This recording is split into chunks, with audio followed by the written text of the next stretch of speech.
Students last time जब हम बात कर रहे थे तो हमने इंडेक्स नंबर की थ्योरी पूरी डिस्कस की थी।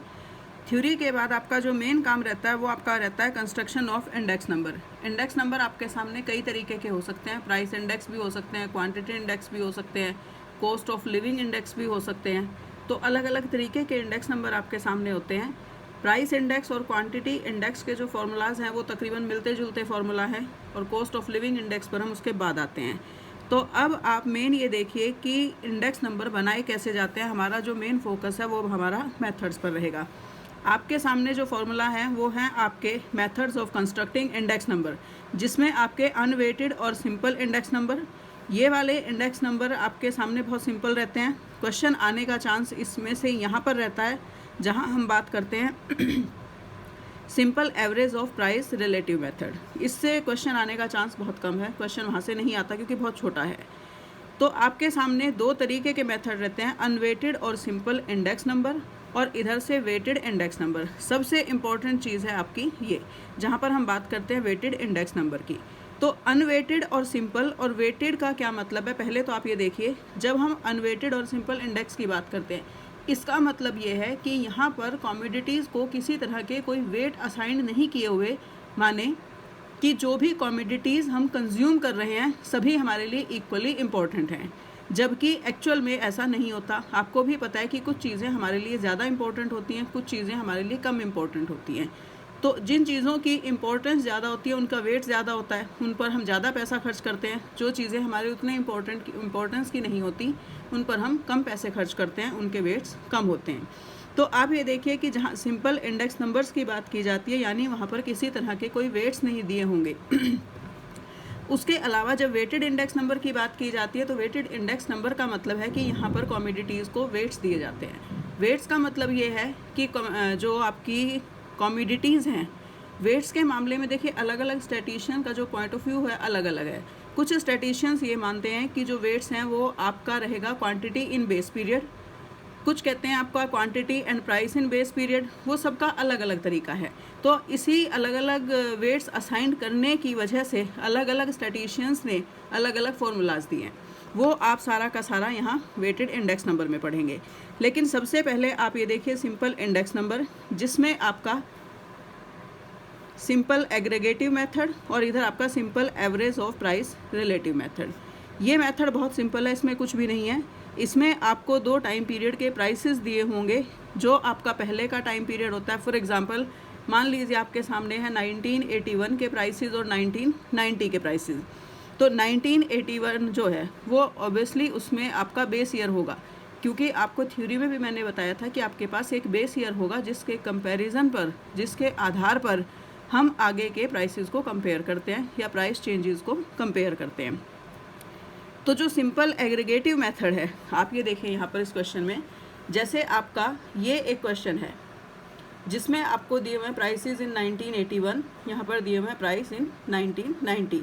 इस मेथड में आपको कुछ नहीं करना होता। इस मेथड में सिंपल आप क्या करते हैं, P01 या इसको हम बोलते हैं प्राइस इंडेक्स, ये आपका प्राइस इंडेक्स है, summation P1 upon summation P0 into 100। ये समेशन P1 आपका क्या है, जो आपका करंट ईयर में यानी कि जो 1990 में आपके प्राइसेस हैं उन प्राइसेस का टोटल, और यहाँ से जो आपका P0 है यानी कि 1980 में जो आपके टोटल प्राइसेस हैं उनका टोटल। तो आपका जो फॉर्मूला है वो क्या है, summation P1 upon P0 into 100। It means कि आपने क्या करना है, आपके जो P1 है वो सारे टोटल कर देने हैं, सारे प्राइस जोड़ लेने हैं। इसी तरह से आपको P0 सारे प्राइसेस आपको जोड़ लेने हैं। फिर आपका जैसे यहाँ पर है 178, यहाँ पर जोड़ कर आया 107, यानी कि 178 डिवाइडेड बाय 107 इंटू 100, जो भी आपका आया 166.36 जैसे इस क्वेश्चन में आता है, ये आपका आंसर होगा। तो ये फॉर्मूला जो है, ये जो मेथड है बहुत ज़्यादा सिंपल है, इसलिए इस पर क्वेश्चन आने के चांसेस हमारे नहीं रहते। उसके बाद जो हमारा दूसरा मेथड है, जो यहाँ पर है आपका simple average of price relative method, इस पर फिर भी चांसेस हैं कि आपको क्वेश्चन आ सकते हैं। इसमें किस तरीके का वो रहता है, पहले तो आप ये देखिए आपके सामने एक चीज़ आई है simple average of price relative. जब आप सिंपल एवरेज की बात करते हैं, सिंपल एवरेज का मतलब क्या होता है, आप अर्थमेटिक मीन यानी कि आप मीन की बात कर रहे हैं। कि जितनी भी आपके पास ऑब्जर्वेशन हैं सबको टोटल किया और नंबर ऑफ ऑब्जर्वेशन 4 हैं या 5 हैं, जितनी भी हैं, उससे जब हम डिवाइड कर देते हैं तो वो हमारा मीन निकल आता है। यहाँ पर जो आपका फॉर्मूला है वो है आपका simple average of price relative method, यानी कि क्या करना है आपको, सिंपल एवरेज लेना है और किसका लेना है, प्राइस रिलेटिव्स का लेना है। इट मीन्स कि जो ये प्राइस रिलेटिव है ये कोई नई चीज़ है। पहले आपके पास आपको ये पता होगा कि प्राइस रिलेटिव्स क्या होते हैं, फिर उसके बाद सिंपल एवरेज लेना कोई बड़ी बात नहीं है। तो प्राइस रिलेटिव आपके एक्चुअल में क्या होता है कि देखिए आपके पास इंडेक्स नंबर बनाते वक्त एक बेस ईयर होगा और एक आपके पास करंट ईयर होगा। बेस ईयर जो होता है वो है आपका P01, आप उसे P01 कहते हैं, और करंट ईयर को आप कहते हैं P1। तो आप प्राइस रिलेटिव कैसे कैलकुलेट करेंगे, आपका current years price divided by base year price into 100, यानी हर वैल्यू के लिए आपका क्या होगा, P equals to P1 upon P0 into 100। ये प्राइस रिलेटिव आप लेते चले जाएंगे। जैसे आप अपने इस एग्जाम्पल में देखिए, ये जो एग्जाम्पल है आपके सामने, price index using arithmetic mean of price relatives. आप सिंपल मीन से ही करते चले, जो ज्योमेट्रिक मीन है वो आपको निकालना आ गया है, तो जहाँ कहीं ज़रूरत होगी ज्योमेट्रिक मीन आप निकाल सकते हैं अगर बाई चांस मेथड में लिखा है। हालांकि चांसेस नहीं है कि आपको ऐसा कुछ लिखा हुआ आए, तो आप अपने आप से इस क्वेश्चन को आगे सॉल्व कर लेंगे। जो ज्योमेट्रिक मीन और मीडियन से दिया हुआ है, सिर्फ आपको प्राइस रिलेटिव्स मैं यहाँ पर बता रही हूँ। तो आप ये देखिए कि आपको कॉमोडिटीज़ दी हुई हैं, कॉमोडिटीज़ के कोई अलग से वेट नहीं है। इट मीन्स कि सारी जो कॉमोडिटी हैं वो इक्वल वेट रखती हैं, इसलिए वेट का इशू यहाँ पर आता ही नहीं है। तो आपका प्राइस इन 1980 और 85 दिया हुआ है। इट मीन्स कि मेरा 85 जो है वो बाद का टाइम पीरियड है, मेरा करंट पीरियड है। 80 जो है वो मेरा बेस पीरियड है। बेस ईयर हमारा 1980 P0, 85 हमारा करंट ईयर यानी कि P1। तो प्राइस रिलेटिव मैं कैसे निकाल रही हूँ, P1 अपॉन P0 इंटू 100।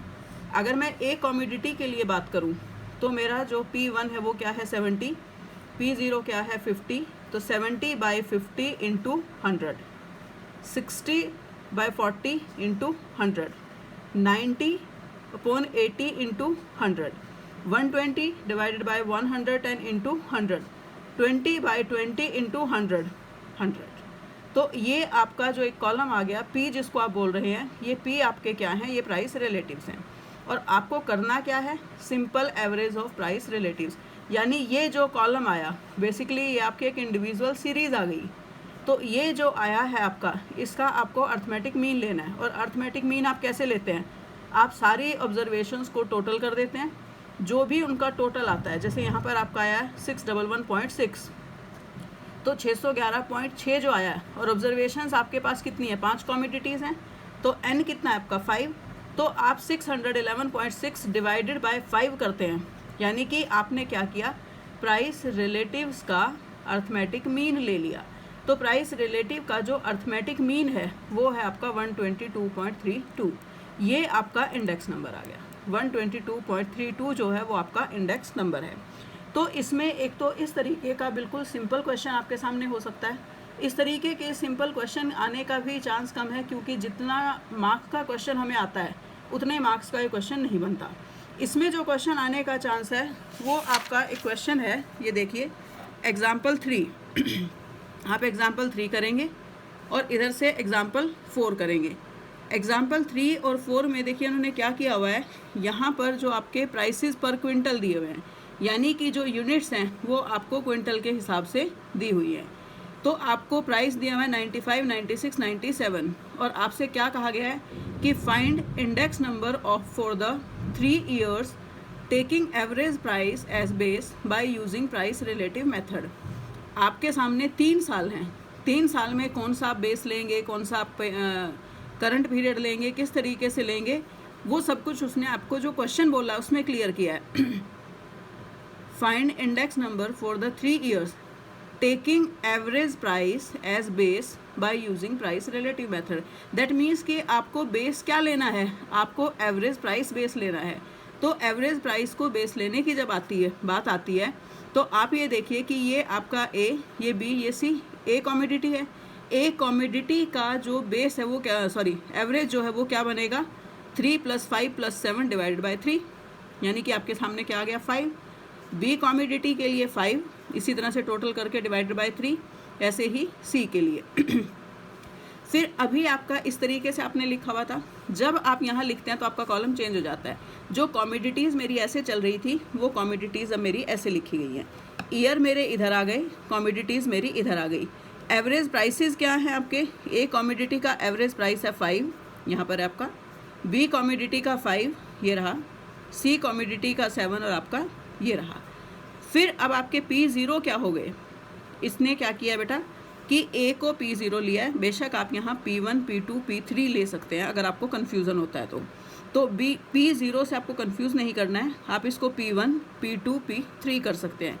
यानी कि जब ये आपका बेस है तो एक बार आपका 95 जो है वो करंट पीरियड हो गया। जैसे 95 को जब मैं करंट लूँगी तो इट मीन्स मेरा P1 अपॉन P0, आप एवरेज प्राइस को P0 कंसिडर कर सकते हैं क्योंकि उन्होंने इसी को बेस को कहा है।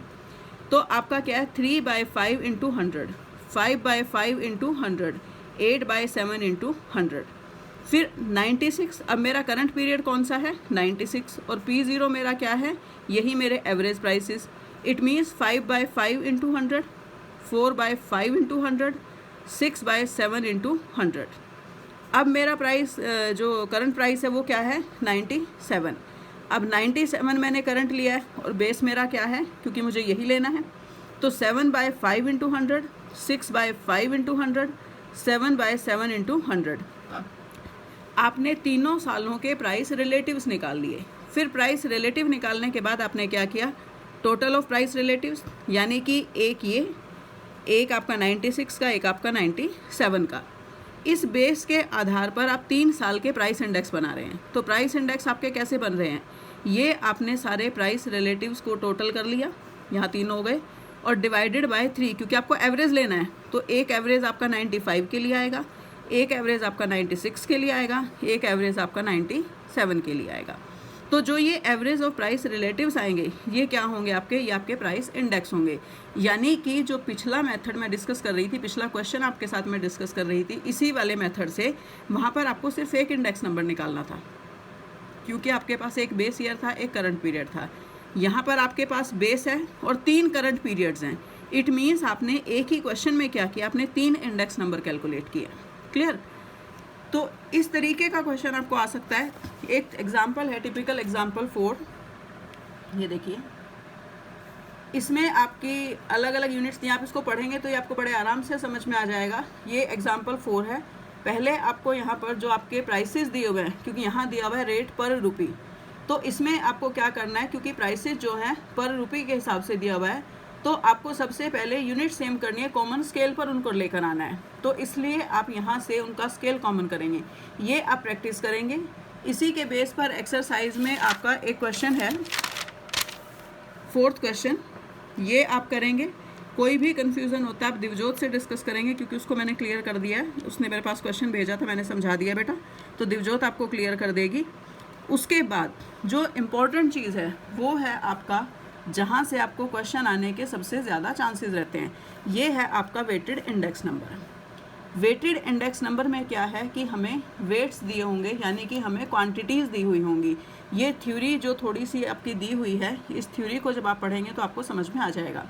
यहाँ भी आप 2 तरीके के मेथड इस्तेमाल करेंगे, वेटेड एग्रीगेटिव मेथड और weighted average of price relative method. यानी कि देखिए वेट्स दिए हुए हैं तो वेटेड हो गया, ये आपके एग्रीगेटिव मेथड, ये weighted average of price relative method. सबसे इम्पॉर्टेंट चीज़ है आपकी ये यहाँ पर, ये जो वेटेड एग्रीगेटिव मेथड है, इसमें एक्चुअल में क्या है बेटा, आपको क्वांटिटीज़ दी हुई होंगी साथ में, क्योंकि आप वेट्स पर आ गए। अब इसमें आप जब वेटेड एग्रीगेटिव मेथड की बात करते हैं, इसमें आपके सामने कई तरीके के फॉर्मूले हैं। और कई तरीके के फॉर्मूले क्यों हैं? क्योंकि आप ये चीज़ पढ़ना गौर से कि जहाँ पर वो बात करते हैं कि जो मैंने आपको अभी कही हुई थी कि स्टैटिशियंस में स्टैटिशियंस का जो पॉइंट ऑफ व्यू है वो थोड़ा डिफरेंट है। कुछ कहीं से वेट कंसिडर करते हैं, कुछ किसी और तरीके से वेट कंसिडर करते हैं। जैसे weights should be given on the basis of current year, कुछ ये मानते हैं। On the base year quantity, कुछ क्या मानते हैं कि बेस ईयर की क्वांटिटी के बेस पर होने चाहिए। और on the basis of both base and current year quantities, कुछ ये कहते हैं कि हमें दोनों ही सालों की क्वांटिटीज़ को कंसिडर करना चाहिए। इसलिए ये अलग अलग आपके सामने मेथड्स हैं। अब इसमें मेथड क्या है बेटा आपका? सबसे पहले लास्पेयर्स मेथड, पास्चे, फिशर, डॉर्बिश एंड बाउले मेथड, मार्शल एजवर्थ मेथड, कैली मेथड। ये 6 मेथड हैं। सबसे इम्पोर्टेंट आपके पहले 4 हैं। 5वें और 6ठे पर क्वेश्चन आने का चांसेस बहुत कम रहते हैं, लेकिन फिर भी आप करके जाना क्योंकि पता नहीं चलता। जो मेन है वो आपके ये 4 मेथड हैं। सबसे इम्पोर्टेंट आपका फिशर मेथड है। इन सब मेथड्स में जिसे दी बेस्ट मेथड कहा जाता है वो है आपका फिशर मेथड। अब इसमें क्या करना है आपको, देखिए आपको प्राइसेस दिए होंगे, क्वांटिटीज़ दी होंगी। बेस ईयर का प्राइस होगा, बेस ईयर की क्वांटिटी होगी। करंट ईयर का प्राइस होगा, करंट ईयर की क्वांटिटी होगी।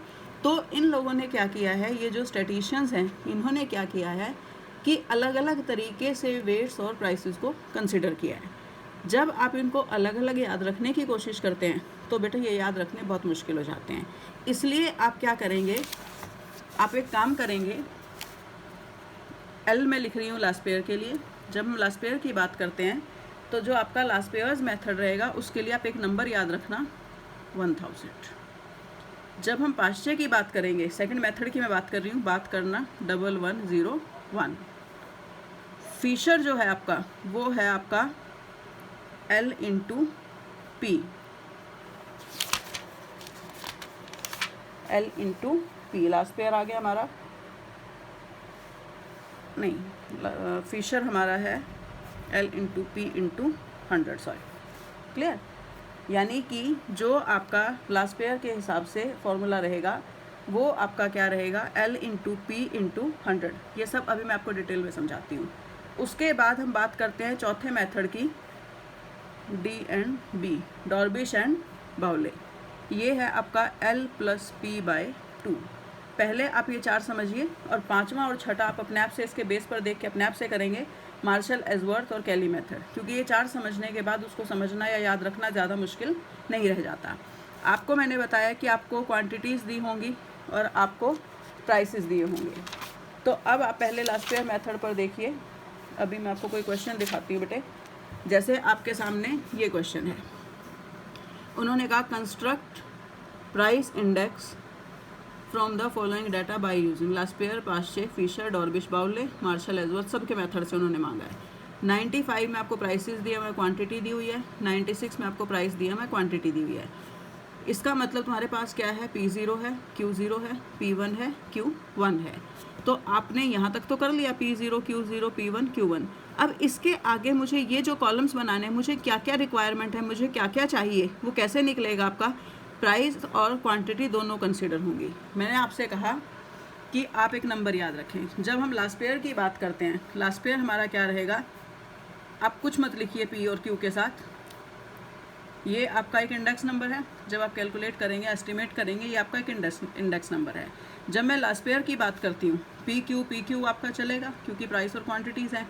आप करो 1000, 1000, यानी कि आपको क्या करना है लास्ट पेयर के लिए, P1 Q0 एक कॉलम बनेगा, इधर से आपका P0 Q0 एक कॉलम बनेगा, इंटू 100 समेशन। यानी कि पहले आप क्या करेंगे, P1 Q0 को मल्टीप्लाई करके पूरा कॉलम बनाएंगे साइड पे, लास्ट में आप एक उसको समअप कर देंगे।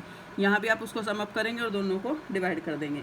इसके लिए आप एग्जाम्पल 5 करना अपनी बुक का, उसमें से आपको सारा क्लियर हो जाएगा। फिर जब मैंने आपसे बात की पाश्चे की, इसमें भी आप ऐसे ही करें, समेशन PQ समेशन, एक सेकेंड बेटा,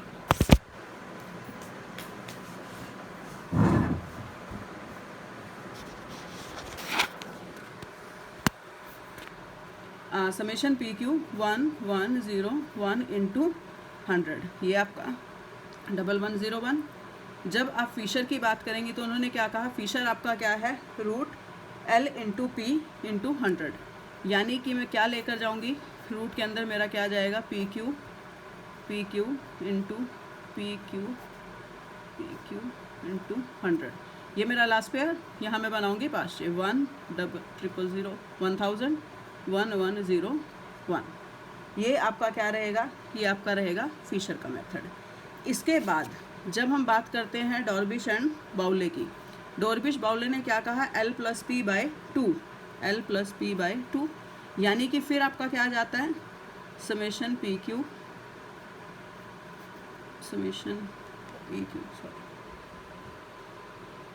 plus summation PQ 1110 1 divided by 2 into 100। तो आप इतना करो। इसके बाद आगे के जो मेथड है दो वो आप खुद से देखेंगे बेटा, क्योंकि सब में आपको इसी तरह से वेट्स घुमाने हैं, उसके अलावा आपको कुछ नहीं करना। तो यहाँ तक की प्रैक्टिस आप करें, इसके बाद फिर आगे मैं आपको कराती हूँ। पहले आप इतना करने के बाद मुझे ग्रुप में मैसेज करें कि हमारा इतना हो गया है, उसके बाद ही मैं आपको आगे कराऊंगी। जब तक आपका रिप्लाई नहीं आएगा तब तक मैं नहीं कराऊंगी। क्लियर? तो आप करने के बाद मुझे रिप्लाई करें, जो जो बच्चा करता जाए मुझे रिप्लाई करे कि हमने ये कर लिया है, इसके बाद फिर मैं आपको आगे कराऊंगी। चलिए, ओके।